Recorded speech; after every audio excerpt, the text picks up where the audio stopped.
Hello and welcome back to Harold Road. We're going to be doing a review today. But firstly, I've just got back from holiday, been in the land of beef stew and dumplings, and that is Shropshire.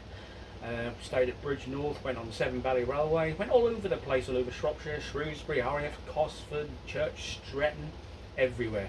So if you do live in Shropshire, fantastic county, really enjoyed it. I got back yesterday and straight away I'm going to be doing a review. So what are you going to be reviewing, Johnny boy? Well, I'm very excited.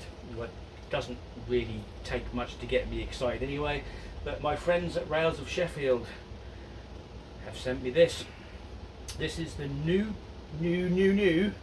batch of Dapol Class 68s. Now, as you know, I'm a big fan of the Dapol Class 68, even though it has got a few flaws and a few issues with the couplings, etc. Fantastic runner, a superb locomotive. But have they improved on the first batch? Because we know the first batch did have a few issues. We shall be comparing an older version with this new batch. Now, this is available from most retailers. This one came from Rails of Sheffield for £153. I have got 68006, which is Pride of the North. I'm going to review that one later. I want to review the TPE version against the old Dapol Class 68.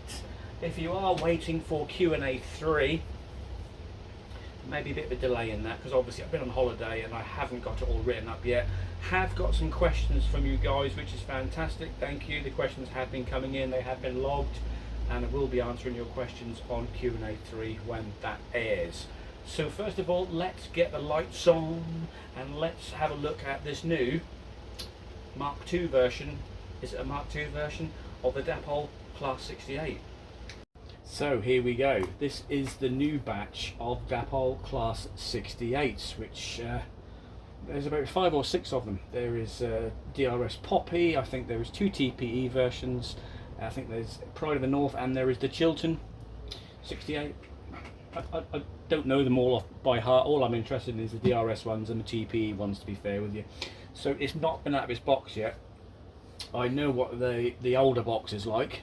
So if you are looking for one of these, there we go. There's 4D022025, and it's double O gauge Class 68, Black Douglas 68030 Pennine Express. Sorry, Trans Pennine Express.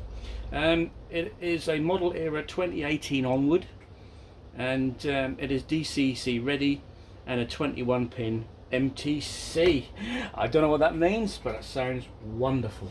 Right, so I'd imagine it's the same old things we've had. I've not taken this out of the box yet.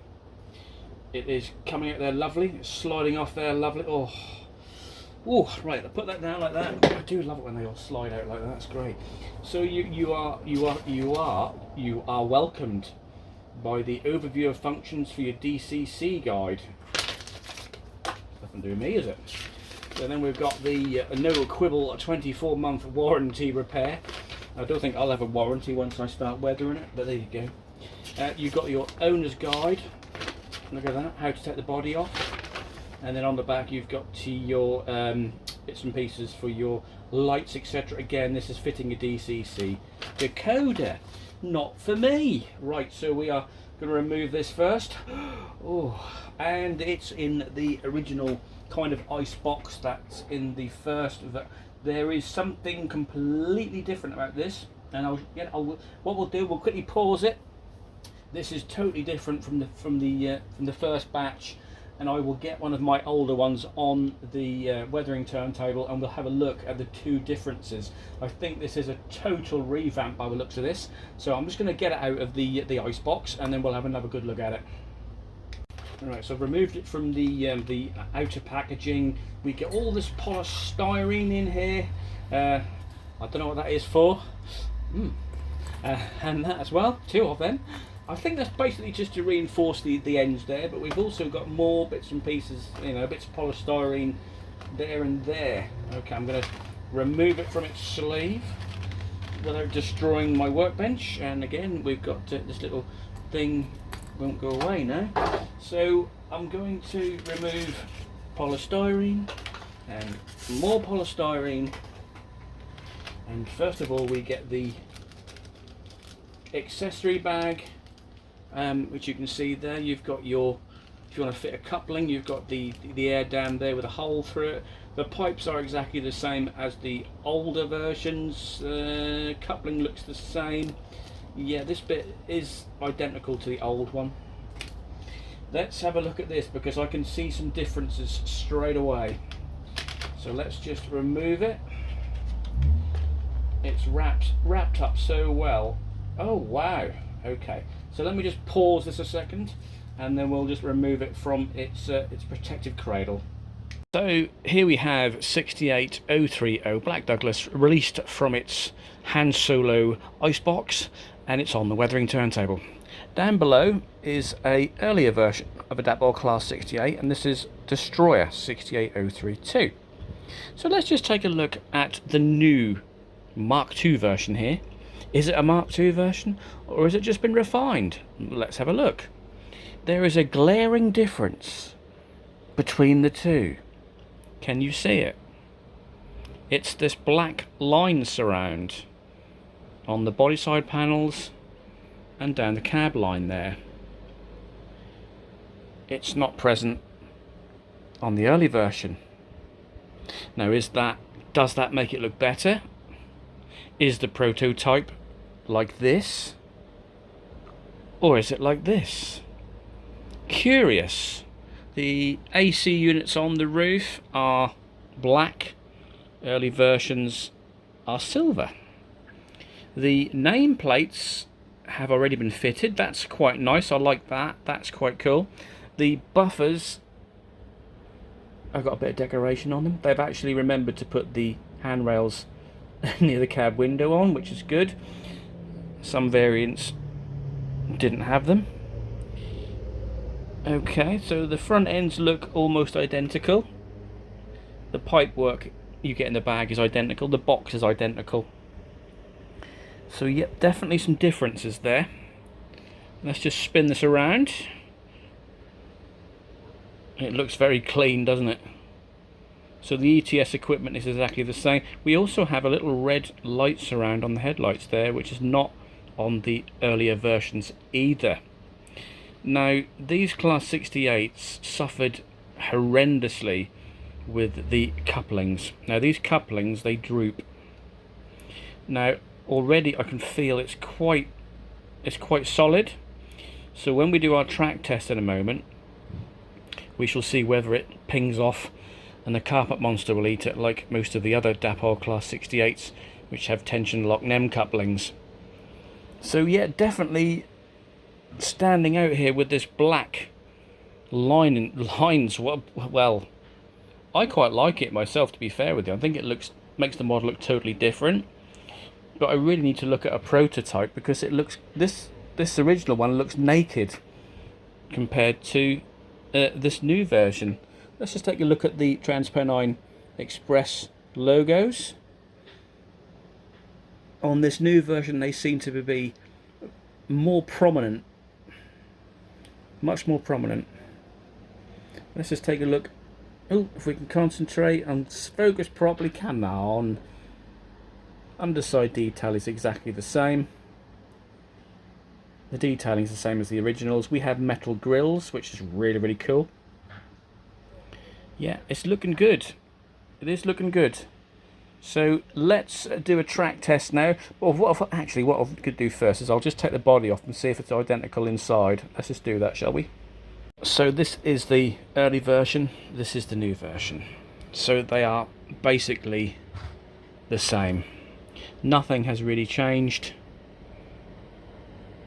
at all on the inside of the model. It's still exactly the same. There's room for your speaker if you've got DCC. The switches are exactly the same.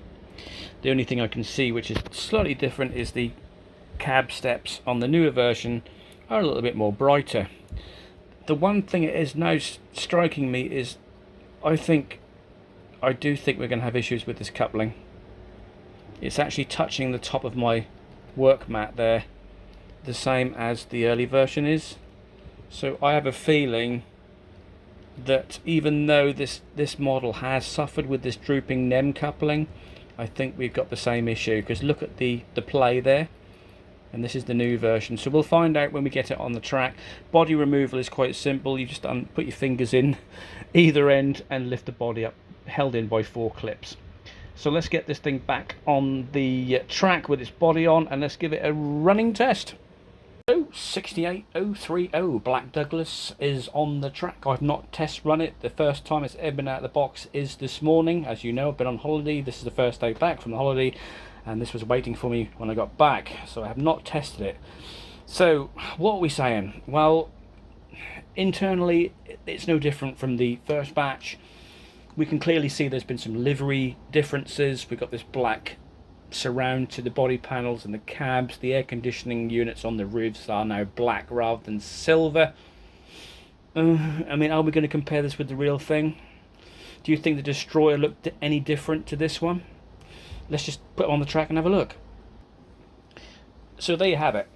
In the foreground is 68032 Destroyer, and in the background is the new version, as we've just tested, and you can clearly see there is some livery differences.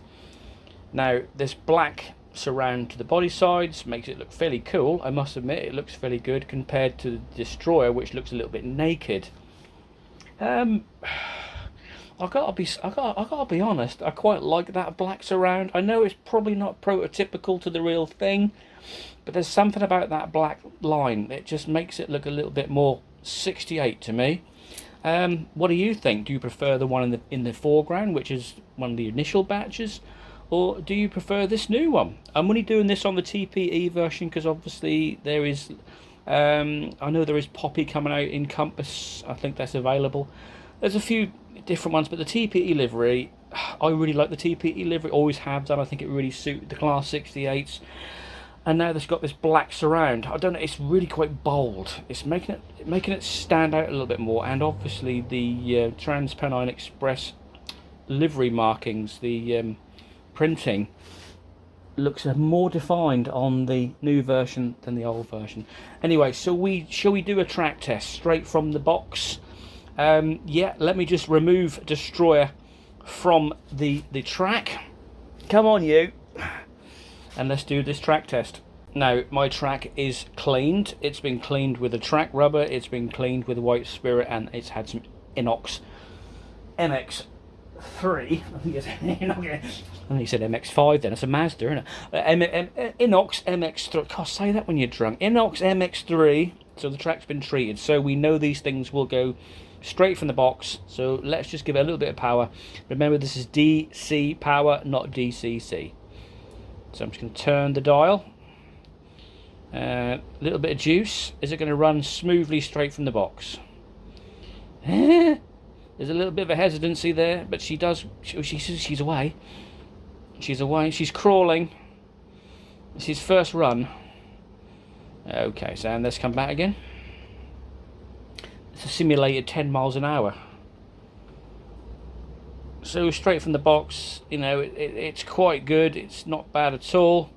Obviously, I'm not sure if Dapol want you to run your locos in, but I mean, they say nowadays you don't need to bother to run your locos in, but I mean, I do. I mean, she's a little bit jumpy, but I'm hardly turning the dial at all here. Yeah, she's a bit of a stutterer. So straight from the box, yes, it's not going to run. It needs to be a good 15 miles an hour before it decides that it wants to move. Yeah, but I mean, once it's running, it should be okay. We all know that these things are powerful. They're heavy. I know these a lot of people love these models because they are heavy, and this one certainly is quite a heavy model. So let's just give it a run up and down the track and see how it performs. So here it goes down the track. It's simulated 35 miles an hour. Seems a lot faster than 35, doesn't it? But there you go. Perfectly silent. You can't hear anything from the motor. It's a little bit hesitant at the moment, I must admit. But the lights are all working. Not a noise at all. All you can hear is it going over the joints in the rails there.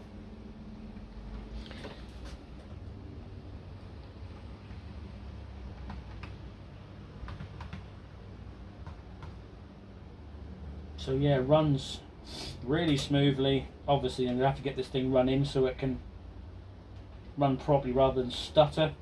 But yeah, it's a good, I mean, it is pretty good. Quite pleased with that. Alright, let's do a pull away test. We're going to imagine this thing's at a signal, even though the signal's facing the other way, but don't worry about that. That's how I've set the camera up. So let's do a signal pull away. Ooh, not bad.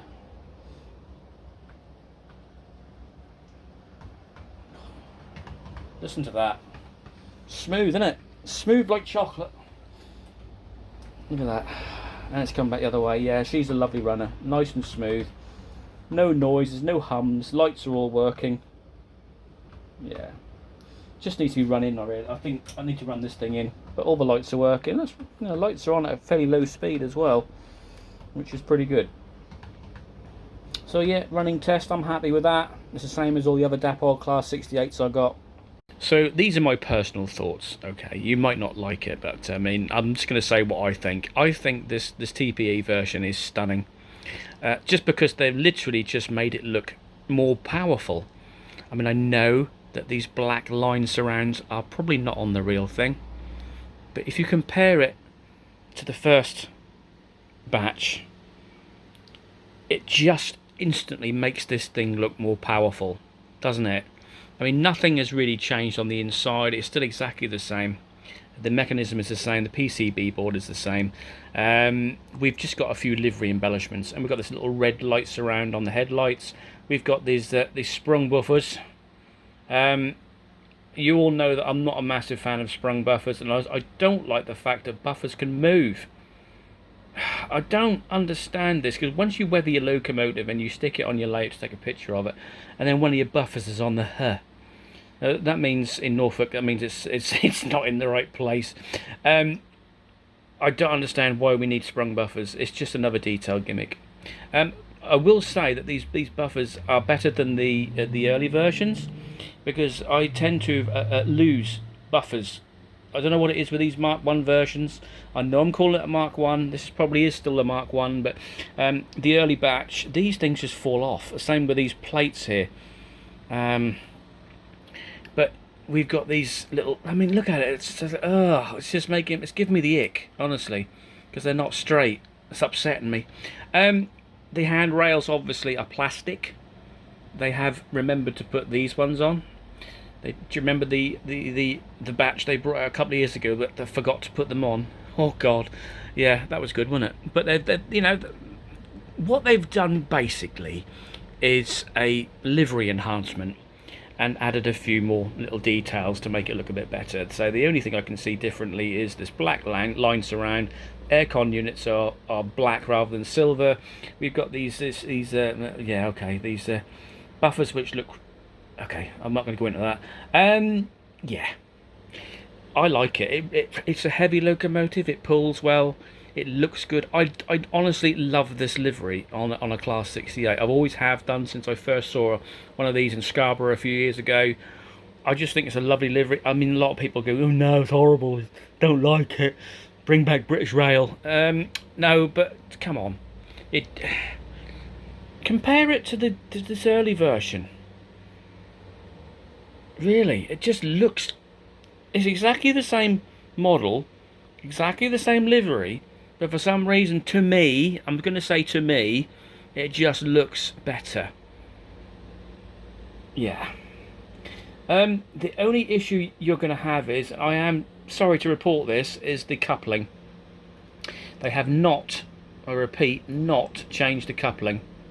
So this thing, I did notice that when I was testing it, it did hit a sleeper and pinged up.